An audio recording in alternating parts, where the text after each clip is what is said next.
लोकशाहीचा बुलंद आवाज, रिपब्लिकन वार्ता, महाराष्ट्र।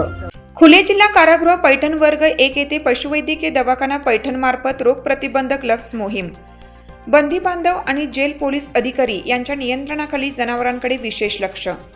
याबद्दल सविस्तर माहिती अशी की दिनांक 24 सप्टेंबर बुधवारी रोजी पशुवैद्यकीय दवाखाना पैठण यांच्या संयुक्त विद्यमाने तथा खुले जिल्हा कारागृह अधीक्षक बाळ राजेंद्र निमगडे यांच्या मार्गदर्शनाखाली वरिष्ठ तुरुंगाधिकारी दीपक भोसले व तुरुंगाधिकारी बालाजी शिंगाडे यांच्या नेतृत्वाने जेल पोलीस सोपान होळंबे यांच्या संयोजनाने आणि तेथील बंदी बांधवांच्या सहकार्याने खुले कारागृह पैठण वर्ग 1 या ठिकाणी लाळ व खुरकत रोग प्रतिबंधक लस मोहीम चालू करण्यात आली।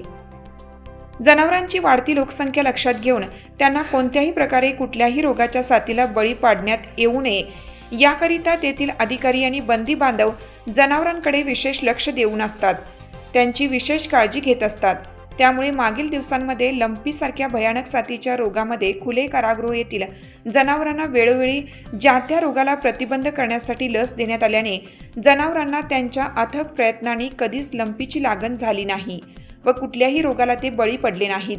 कारागृह परिसरामध्ये जनावरांच्या गोठ्यामध्ये पाहणी केली असता घाण दुर्गंधीयुक्त वातावरण कधीच बघायला मिळत नाही, कारण त्या ठिकाणचे जेल पोलीस अधिकारी आणि बंदी बांधव जनावरांकडे विशेष लक्ष देऊन असतात व त्यांचे योग्य अशी ठेप ठेवली आहे। त्यांचे हे कार्य विशेष आहे, यात काही शंका नाही।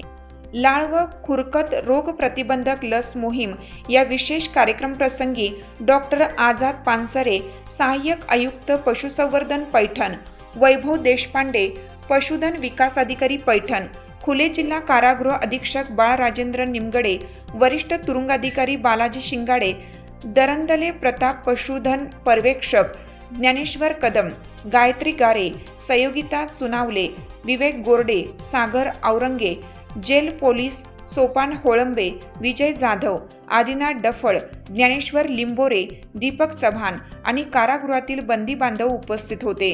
रिपब्लिकन वार्ता महाराष्ट्र न्यूजसाठी पैठण प्रतिनिधी राहुल गिरे, Chhatrapati Sambhajinagar. Subscribe now and press the bell icon. Never miss an update.